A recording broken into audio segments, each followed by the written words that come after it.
السلام علیکم ورحمۃ اللہ وبرکاتہ۔ الحمد للہ نحمده ونستعینه ونستغفره ونؤمن به ونتوکل علیہ ونعوذ باللہ من شرور انفسنا ومن سیئات اعمالنا، من يهده الله فلا مضل له ومن يضلله فلا هادي له، ونشهد أن لا إله إلا الله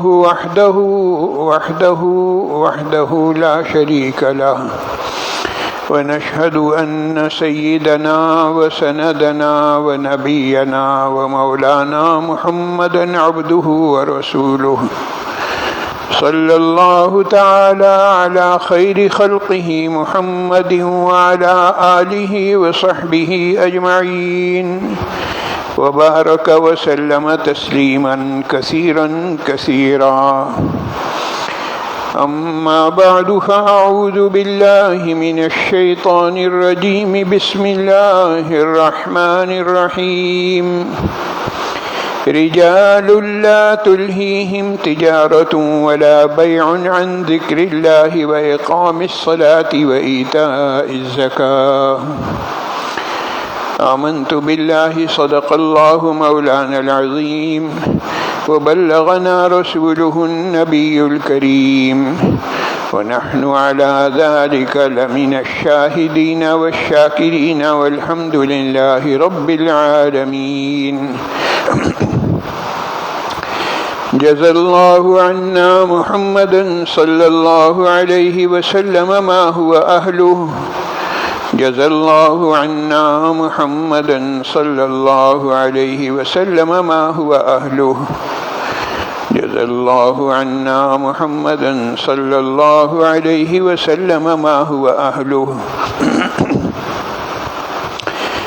بزرگان محترم اور برادران عزیز،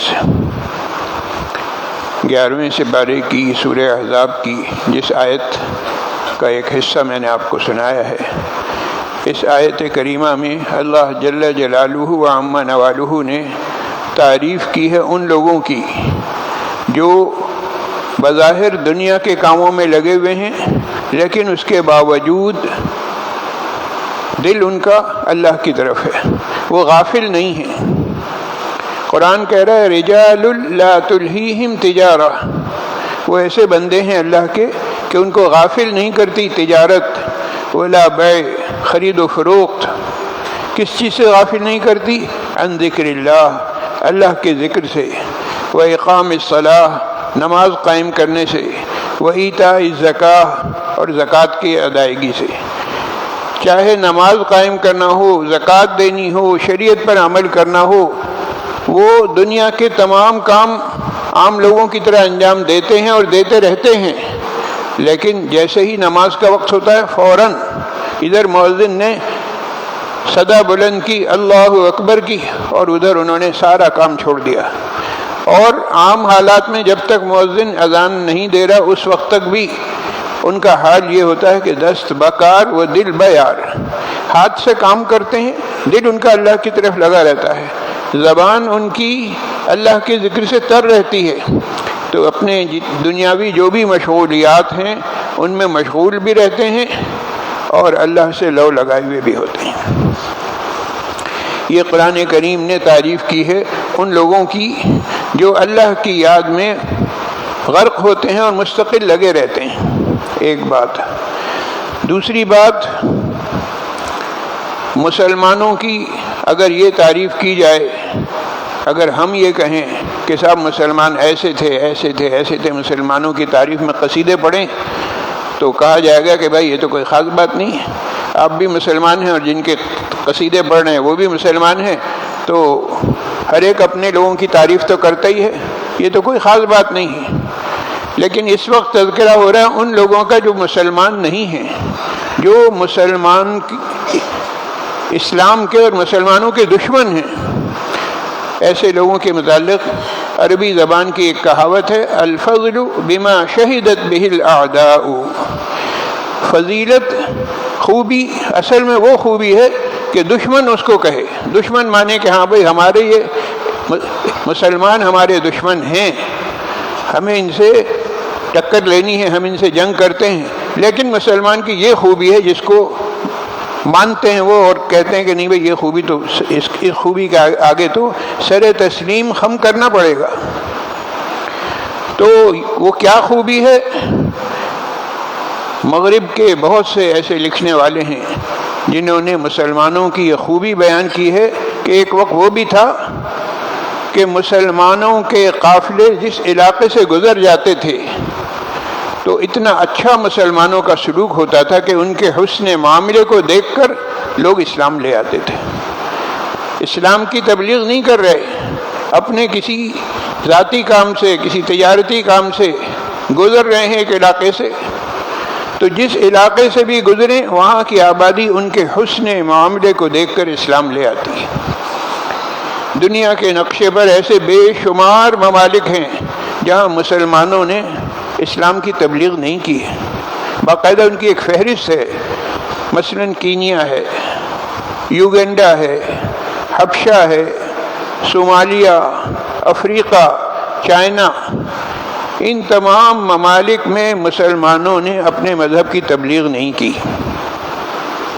اس کے باوجود جب مسلمان اس علاقے میں گئے تو علاقائی لوگ ان کے گرویدہ ہوتے چلے گئے، کہنے لگے واہ واہ بھائی اتنے اچھے لوگ، ایسے لوگ تو ہم نے آج تک دیکھے ہی نہیں تھے.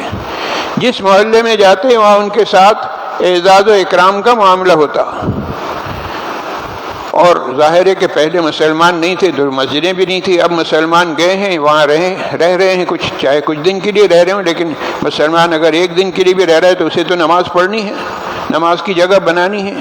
تو وہ مسلمان جہاں جہاں رہتے وہاں مسجدیں بنتی جاتی ہیں، جگہ جگہ مسجدیں خود بخود بن رہی ہیں. اور دشمن ممالک میں، غیر مسلم ممالک میں اطمینان و سکون کے ساتھ مسلمان اپنی عبادات انجام دے رہے ہیں، کوئی روکنے والا نہیں. اس سے آگے کی بات یہ کہ بعض علاقوں میں اس علاقے کے حکمراں اور بادشاہ نے خود مسجد تعمیر کروا کر دی ہے. کیرلا ایک ریاست ہے، وہاں کے بادشاہ نے باقاعدہ مسجد بنائی، شاندار قسم کی مسجد. وہ خود مسلمان نہیں لیکن مسلمانوں کے عمل کو دیکھ کر اتنا متاثر ہوا کہ نہیں بھائی ان کے لیے تو بہت، ان کا عبادت خانہ بہت شاندار ہونا چاہیے. اس نے خود شاہی خرچ پر اس نے مسجد بنوائی مسلمانوں کے لیے. ایک انگریز مصنف ہے، اس نے ایک کتاب لکھی ہے سوشل اسٹرکچر اینڈ چینج.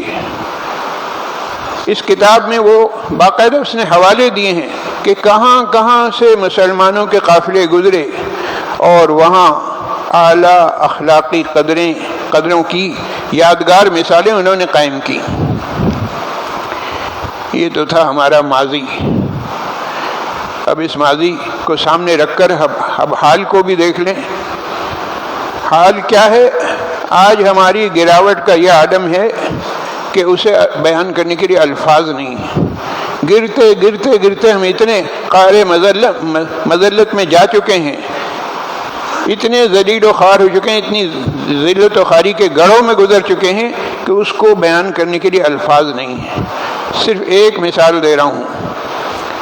رمضان کا مقدس مہینہ آتا ہے تو غیر مسلم بھی اس مہینے کا احترام کرتے ہیں، اور غیر مسلم ممالک میں چیزیں سستی کر دی جاتی ہیں کہ بھائی مسلمانوں کا مہینہ ہے، مسلمان اس سے فائدہ اٹھائیں.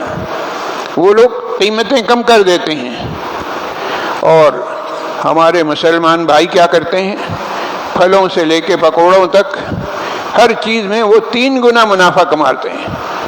صرف ڈبل نہیں، اور آگے بڑھ کر کہ بھائی کماؤ، یہ سیزن ہے کمانے کا تو کماؤ.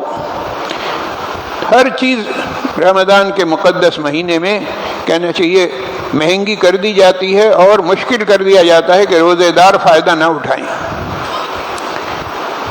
امانت و دیانت کے چیتھڑے ادھیڑ کر مذہب اسلام کو بدنام کرنے میں ہم نے کوئی کسر باقی نہیں چھوڑی. ذرا سوچیے کیا یہی اسلام کے سکھائے ہوئے اخلاق ہیں؟ اور اس بات کو ذہن نشین کر لیجئے کہ اگر یہ سلسلہ ایسے ہی جاری رہا تو نہ اخلاق باقی رہیں گے نہ مسلمان باقی رہیں گے، سب کچھ ختم ہو جائے گا۔ کیوں؟ اس لیے کہ اصول یہ ہے کہ اچھی چیز باقی رہتی ہے اور خراب چیز فنا ہو جاتی ہے۔ پھر ایک اور بات، ایسا نہیں ہے کہ اس ماہ مبارک میں، رمضان کے مبارک مہینے میں پھل فروٹ اور دیگر اشیاء ان کی پیداوار میں کمی آ جاتی ہو، ہرگز نہیں۔ اللہ رب العزت کا بنایا ہوا قانون ہے، جس چیز کی جتنی ضرورت ہوتی ہے اللہ تعالیٰ اس کی پیداوار میں اسی لحاظ سے اضافہ فرما دیتے ہیں۔ اور سب سے بڑی بات یہ کہ برکت عطا فرماتے ہیں، رمضان کی برکات ہوتی ہیں۔ ارے خدا کے بندو، اس وقت سے ڈرو جب یہ خبر سننے کے لیے ملے کہ خریداروں نے سامان لوٹ لیا اور دکاندار منہ تکتے رہ گئے۔ ایسا وقت بھی آ سکتا ہے۔ دکاندار اگر اپنے منافع کی حد کو اس طریقے سے 2 گنا اور 3 گنا آگے بڑھاتے جائیں گے تو وہ وقت آئے گا کہ خریدار جا کر سامان چھین لیں گے اور دکاندار منہ دیکھتا رہ جائے گا۔ ہماری زندگیوں میں زوال کی وہ حد آ چکی ہے جس پر قوم عاد، قوم سمود پر اللہ کا عذاب، ایسا عذاب آیا کہ بستی کی بستی کھنڈرات میں تبدیل ہو گئی۔ آج وہ تمام نحوستیں اور بدکاریاں ہمارے اندر بدرجہ اتم موجود ہیں، پورے طور پر موجود ہیں۔ کبھی آپ نے غور کیا مسلمان کی کیا تعریف کی تھی اللہ کے رسول صلی اللہ علیہ وسلم نے؟ اللہ کے رسول صلی اللہ علیہ وسلم نے ارشاد فرمایا المؤمن لا يخدع ولا يخدع۔ مسلمان کی تعریف یہ کہ نہ تو وہ دھوکہ دیتا ہے اور نہ دھوکہ کھاتا ہے۔ ایک شخص اگر دھوکہ دے نہیں رہا لیکن سامنے والا اسے دھوکہ دے رہا اور آپ دھوکہ کھا رہے ہیں، اس کا مطلب آپ کے ایمان میں بھی کمی ہے۔ اپنے ایمان کی اس کمی کو دور کرنے کی فکر کرنی چاہیے کہ میں دھوکہ کیسے کھا گیا۔ مسلمان دھوکہ کھا نہیں سکتا، نہ دھوکہ دیتا ہے نہ دھوکہ کھاتا ہے۔ یہ مسلمان کی تعریف اللہ کے رسول صلی اللہ علیہ وسلم نے فرمائی ہے۔ اور تاجروں کا تذکرہ تھا تو تاجروں کے تذکرے میں 2 حدیثیں سنا رہا ہوں، ایک میں تاجروں کی خوبی بیان کی گئی ہے اور ایک میں وعید اور اللہ کا عذاب ان کو سنایا گیا ہے۔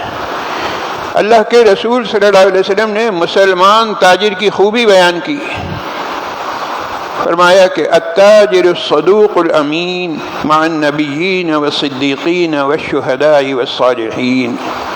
تاجر اگر سچ بولتا ہے، امانت دار ہے، تو اس کا حشر کن لوگوں کے ساتھ ہوگا؟ انبیاء کرام علیہم الصلاۃ والسلام کے ساتھ، صدیقین کے ساتھ، شہداء کے ساتھ اور صالحین کے ساتھ۔ سوچئے تاجر ایک عام آدمی ہے، کہاں ایک عام آدمی وہ یہ سوچے کہ میرا حشر جو ہے انبیاء کے ساتھ ہو، صدیقین کے ساتھ ہو، شہداء کے ساتھ ہو، صالحین کے ساتھ ہو۔ فرمایا کہ اس شخص کا یہ حشر ان لوگوں کے ساتھ ہو سکتا ہے، شرط کیا ہے کہ وہ الصدوق الامین بن کر دکھائے، سچ بولے، زبان سے اس کے بعد سچی نکلے، دھوکہ نہ دے، اور امانت دار ہو، امانت میں خیانت نہ کرے۔ یہ تو اس وقت تھا جب کہ وہ اس پر عمل کرتا ہے، اور اگر خدا نخواستہ یہی تاجر عمل نہیں کرتا تو اس کے متعلق اللہ کے رسول صلی اللہ علیہ وسلم نے ارشاد فرمایا التجار یحشرون یوم القیامہ فجارا۔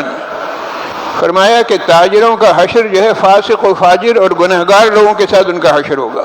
پہلے تاجر وہ تھے جن کا حشر انبیاء کرام علیہم الصلاۃ والسلام، صدیقین، شہداء اور صالحین کے ساتھ تھا، اور یہ دوسرے نمبر کے تاجر وہ ہیں جن کا حشر فاسق و فاجر اور گنہگار لوگوں کے سامنے کے ساتھ ہوگا۔ فرمایا الا من اتقى وبر وصدق، سوائے ان تاجروں کے جنہوں نے تقوی اختیار کی، جنہوں نے نیکی اختیار کی، جنہوں نے سچائی کو اختیار کیا، وہ تو اس سے مستثنیٰ ہیں۔ باقی تمام تاجروں کا یہ حشر ہو سکتا ہے، لہذا ہمیں اپنے یہ حشر ہمارے ہاتھ میں ہے، ہم کس میں کن لوگوں کے ساتھ اپنا حشر چاہتے ہیں؟ انبیاء کے ساتھ چاہتے ہیں، صدیقین کے ساتھ، شہداء کے ساتھ، صالحین کے ساتھ، یا خدا نخواستہ گنہگاروں کے ساتھ اور ان لوگوں کے ساتھ جن پر اللہ کا عذاب آیا ہے۔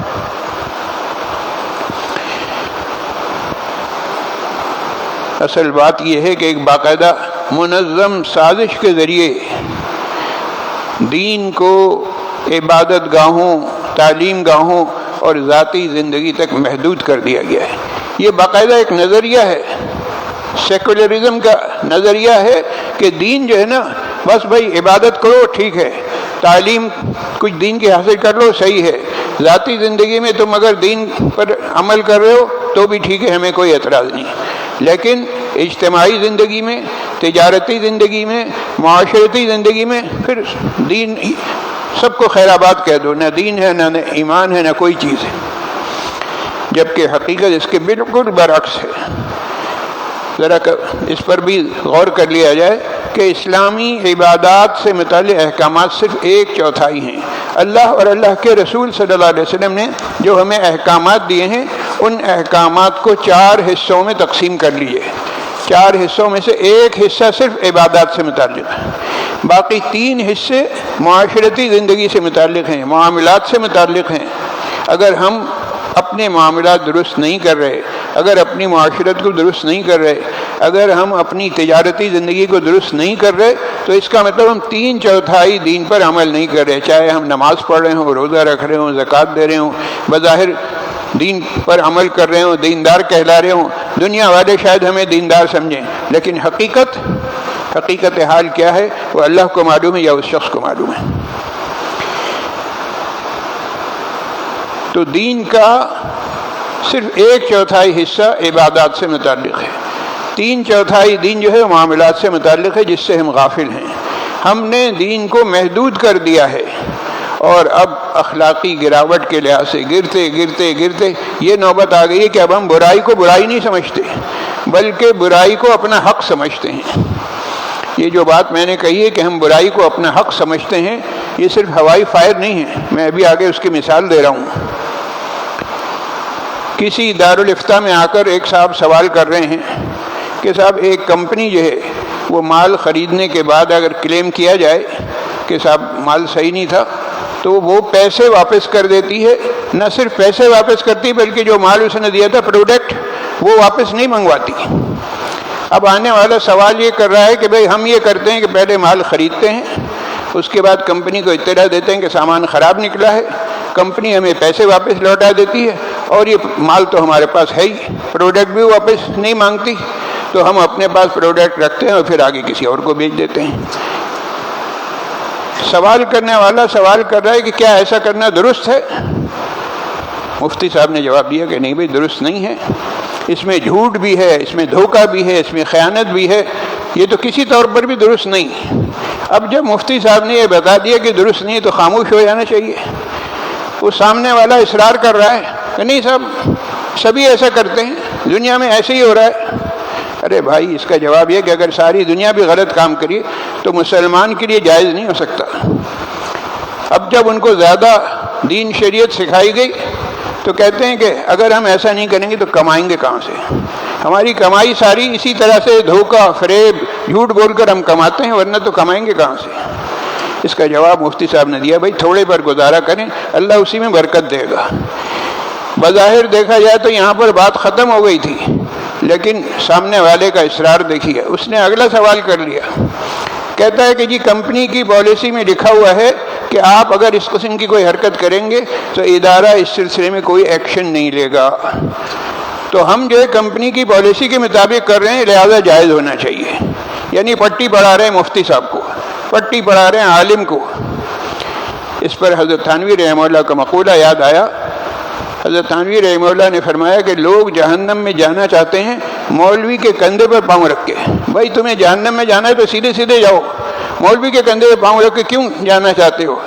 اس زمانے میں لوگ کہا کرتے تھے صاحب سود کیوں حرام ہے، اور قرآن شریف میں جس سود کا تذکرہ ہے وہ یہ والا سود نہیں ہے، یہ جو بینکوں سے لیا جاتا ہے کاروباری، اس سود پر یہ سود نہیں ہے اور اس پر کوئی پابندی نہیں ہونی چاہیے۔ تو بینکوں کے سود کے جواز کا فتویٰ علماء کو دینا چاہیے۔ سوچنے کی بات ہے، جس شخص نے اپنی زندگی دین کے لیے وقف کر رکھی ہے، صبح سے شام تک اس کا اور کوئی کام ہی نہیں ہے، مسئلے مسائل سمجھنا سمجھانا لوگوں کو بتانا، جی آپ اسے مسئلہ سمجھا رہے ہیں۔ بھائی یہ جو ابھی تذکرہ ہوا تھا کہ وہ ادارے کو کوئی اعتراض نہیں ہے، تو اس کا جواب یہ کہ کمپنی کی پالیسی جو ہے وہ ان کے بزنس ایتھکس ہیں، وہ تجارتی اخلاقیات ہیں۔ انہوں نے کسٹمرز کا دل جیتنے کے لیے ایک سہولت رکھی ہے ریفنڈ کی سہولت، اور وہ واپس بھی نہیں مانگتے۔ سوال یہ پیدا ہوتا ہے کہ انہوں نے یہ خوبی کہاں سے سیکھی؟ ان کو یہ خوبی ملی ہے مذہب اسلام سے، یہیں سے سیکھی تھی انہوں نے۔ مذہب اسلام کو اٹھا کر دیکھ لیجئے، فقہ کی کتابوں میں ایک باقاعدہ عنوان ہے خیار بیع۔ ایک شخص ایک چیز خریدتا ہے اور ساتھ ہی ساتھ کہہ دیتا ہے کہ بھائی ہو سکتا ہے میں اسے واپس کر دوں، تو اس کا اختیار اگر دیا گیا ہے اور دونوں میں آپس میں طے ہو گیا تو واپس لا کے وہ دیتا ہے تو واپس لے لی جائے گی، پیسے اس کو واپس کر دیے جائیں گے۔ تو خیار بیع کا باقاعدہ عنوان ہے، باقاعدہ باب ہے، باقاعدہ مسائل ہیں، اس کے تحت انہوں نے یہیں اسلام سے وہ خوبی لے لی تھی۔ تو عالم یہ ہے کہ ہماری ساری خوبیاں انہوں نے اپنا لی ہے اور ان کی تمام برائیاں ہم نے اپنے سر لے لی ہیں۔ انہوں نے یہ جو کام کیا ہے یہ سہولت مغربی معاشرے کو سامنے رکھتے ہوئے کی، جہاں انہیں یقین ہے کہ فیک اور جعلی کام نہیں ہوتے۔ ہمارا حال یہ کہ پاکستانی اس معاملے میں اس حد تک بدنام ہو چکے ہیں کہ اب وہ پاکستانیوں سے سودا نہیں کرتے۔ کیوں؟ اس لیے کہ انہیں معلوم ہے کہ سیمپل کچھ دکھائیں گے اور مال جب بھیجیں گے تو اس کے بالکل انتہائی ردی مال ہوگا، سیمپل بہت اعلیٰ ہوگا اور مال بہت ہی خراب ہوگا۔ کئی ممالک نے بین لگا دیے کہ نہیں صاحب پاکستان سے تجارت نہیں کرنی۔ ایک ادارہ ہے آن لائن بزنس کا، ایمیزون، مشہور ادارہ ہے، انہوں نے ہمیں بلیک لسٹ کر دیا ہے۔ کیوں؟ ہماری انہی حرکتوں کی وجہ سے۔ ذرا سوچئے کہ مسلمان کی تعریف کیا کی گئی تھی، مسلمان کی کیا کیا خوبیاں بیان کی گئی تھیں۔ شروع میں نے تذکرہ کیا کہ مسلمان جس علاقے سے گزرتے تھے اس علاقے کے لوگ مسلمانوں کے معاملات کو دیکھ کر اسلام لے آتے تھے۔ اسلام کی تبلیغ نہیں کی جاتی تھی بلکہ مسلمانوں کے معاملات کو دیکھ کر لوگ اسلام لے آتے تھے، اور ہمارے جو معاملات ہیں ان کو دیکھ کر اسلام لانے کے متعلق جو سوچ رہا ہے وہ بھی اپنے کانوں کو ہاتھ لگاتا ہے۔ وہ کہتا ہے نہیں بھائی اگر اسلام اسی کا نام ہے تو میں پھر بغیر اسلام کے ہی درست ہوں۔ گویا لوگ اسلام کی طرف آنا چاہتے ہیں اور ہم رکاوٹ بن رہے ہیں۔ تو ہمیں اپنے جو طریقہ کار ہے اس پر غور کرنا چاہیے اور جو صحیح طریقے ہیں وہ اپنانے چاہیے۔ مسلمانوں کے معاملات ایسے ہونے چاہیے کہ ان کو دیکھ کر غیر مسلم اسلام لانے کے لیے سوچیں اور اسلام لے آئیں۔ اللہ تعالیٰ اس کے مطابق مجھے بھی عمل کی توفیق نصیب فرمائے اور آپ تمام حضرات کو بھی۔ یہ ایک اعلان کرنا ہے، جامعہ اسلامیہ امداد العلوم کا سالانہ جلسہ اتوار کے دن 30 اکتوبر کو صبح 10 بجے آپ کی اسی مسجد میں ہوگا۔ مہمان خصوصی کی حیثیت سے حضرت مولانا شمس الرحمان عباسی صاحب دامت برکاتہم العالیہ تشریف لا رہے ہیں، جو ایک بہت بڑی بزرگ ہستی ہیں، ایک ولی کامل ہیں، شیخ المشائخ ہیں، اور اس مسجد کے نمازیوں کی یہ خوش قسمتی ہے کہ ان کو کہیں جانا نہیں پڑتا، یہیں گھر بیٹھے ہوئے یہیں اپنی مسجد میں الحمدللہ بزرگ تشریف لاتے رہتے ہیں۔ اس مدرسے کی برکت سے مختلف بزرگوں کی زیارت سے ہم مستفید ہوتے ہیں اور مختلف بزرگوں کے بیانات سے ہم مستفید ہوتے ہیں۔ تو اسی طرح سے یہ موقع ہے، اس موقع پر جن طلباء نے قرآن کریم حفظ مکمل کیا ہے، تکمیل حفظ قرآن مجید کا پروگرام بھی ہوگا، آخری صورتیں وہ بچے پڑھیں گے، اور ساتھ ہی ساتھ تقسیم اسناد و انعامات ہے۔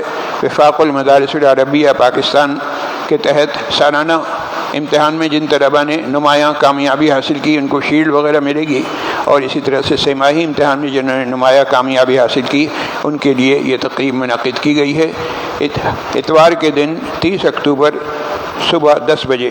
امید ہے نمازی حضرات اس میں زیادہ سے زیادہ شرکت فرمائیں گے۔ خواتین کے لیے باپردہ نشست کا اہتمام ہے۔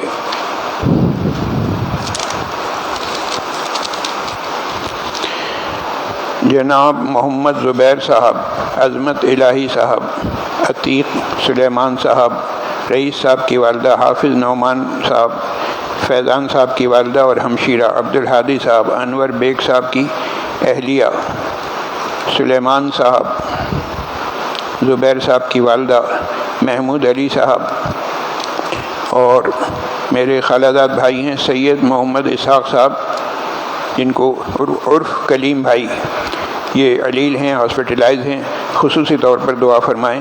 اللہ تعالیٰ انہیں اور دیگر تمام بیماروں کو شفائے کاملہ عاجلہ مستمرہ دائمہ نصیب فرمائے۔ جو لوگ مسائل میں گرفتار ہیں اللہ تعالیٰ ان کی پریشانیاں دور فرمائے۔ فرید صاحب کچھ مسائل میں گرفتار ہیں۔ انیق صاحب نے دعا کی درخواست کی ہے، بے اولاد ہیں، اللہ تعالیٰ انہیں اور جتنے بھی بے اولاد ہیں ان تمام لوگوں کو اولاد صالح کی نعمت سے مالا مال فرمائے۔ جو صاحب اولاد ہیں اللہ تعالیٰ ان کی اولادوں کو نیک اور صالح بنائے، ماں باپ کی آنکھوں کی ٹھنڈک بنائے۔ اس کے علاوہ جو لوگ مختلف قسم کے مسائل میں گرفتار ہیں اللہ تعالیٰ ان کی پریشانیاں دور فرمائے۔ ریاض صاحب کے والد مرحوم اور شہزاد صاحب کی والدہ مرحومہ کے لیے دعا کی درخواست کی گئی ہے۔ اللہ تعالیٰ ان کی اور دیگر تمام مرحومین کی کامل مغفرت فرمائے، انہیں جنت الفردوس میں اعلیٰ مقام عطا فرمائے، پسماندگان کو صبر جمیل نصیب فرمائے۔ ملک، قوم اور امت مسلمہ کے جتنے بھی مسائل ہیں اللہ تعالیٰ تمام مسائل غیب سے حل فرمائے۔ وآخر دعوانا ان الحمد للہ۔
أشهد أن لا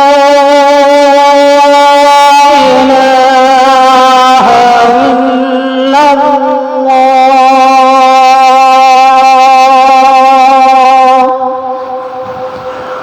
أشهد أن لا إله إلا الله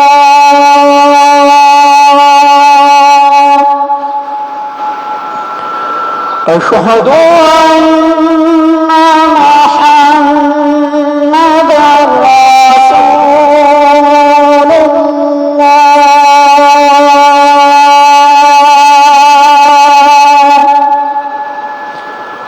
أشهد أن محمدا رسول الله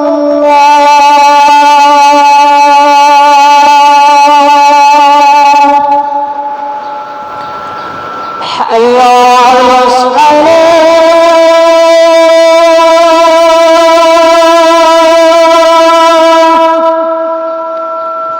حي على الصلاة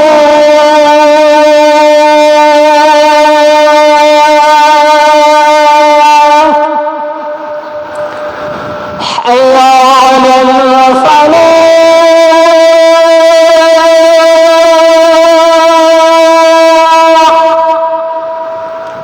حي على الفلاح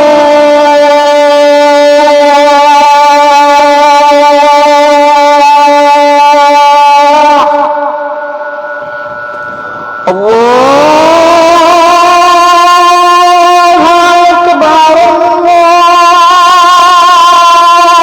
الله أكبر لا إله إلا الله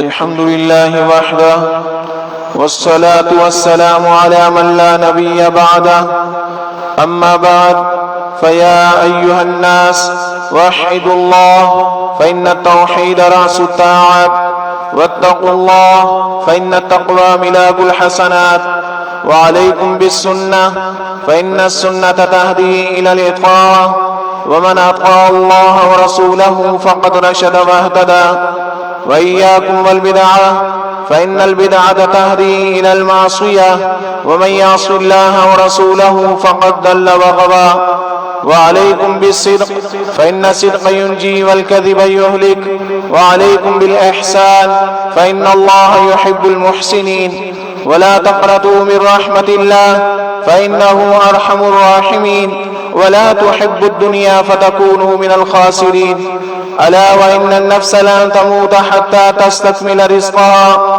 فاتقوا الله وأجملوا في الطلب وتوكلوا عليه فإن الله يحب المتوكلين وادعوه فإن ربكم مجيب الداعين واستغفروه يمددكم بأموال وبنين بارك الله لنا ولكم في القرآن العظيم ونفعنا وإياكم بالآيات والذكر الحكيم أستغفر الله لي ولكم ولسائر المسلمين واستغفروه إنه هو الغفور الرحيم